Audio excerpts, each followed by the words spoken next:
لاہور دھماکے کی تحقیقات میں پیش رفت، مبینہ خودکش حملہ آور رکشے پر آیا تھا۔ لاہور میں کوٹ لکھپت دھماکے کی تحقیقات میں پیش رفت ہوئی ہے۔ مبینہ خودکش حملہ آور موٹر سائیکل پر نہیں، رکشے پر آیا۔ شہید 9 پولیس اہلکاروں کی نماز جنازہ کے بعد میتیں ان کے آبائی گھروں کو روانہ کر دی گئی۔ دھماکے کے 54 زخمی اب بھی مختلف ہسپتالوں میں زیر علاج ہیں۔ جنرل ہسپتال میں 35، جناح ہسپتال میں 13، اتفاق ہسپتال میں 5 اور سرسید ہسپتال میں 1 زخمی زیر علاج ہے۔ زخمیوں میں سے 2 کی حالت تشویشناک بتائی جا رہی ہے۔ انٹیلیجنس ذرائع کا کہنا ہے کہ حملہ آور گجو متا کہنا کی طرف سے پرانی سبزی منڈی پہنچا۔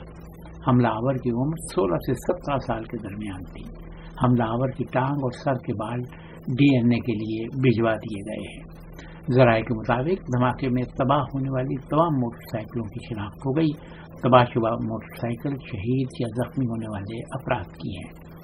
ادھر دھماکے کے درج ہونے والی FIR میں 3 نامعلوم افراد کا ذکر کیا گیا ہے۔ FIR کے متن کے مطابق 2 افراد اپنے ساتھی سے گلے ملے اور سبزی منڈی کی طرف چلے گئے۔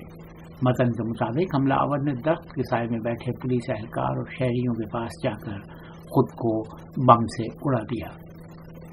عرفات کریم ٹاور کے قریب گزشتہ روز دھماکے بعد لاہور کی فضا سوگوار ہے۔ دھماکے میں 26 افراد شہید اور 57 زخمی ہوئے۔ لاہور بھر میں پولیس موبائلوں کا گشت بڑھا دیا گیا ہے اور جگہ جگہ ناکے لگا کر تلاشی لی جا رہی ہے، جبکہ لاہور میں فیروز پور روڈ کو شواہد جمع کرنے کے بعد ٹریفک کے لیے کھول دیا گیا ہے۔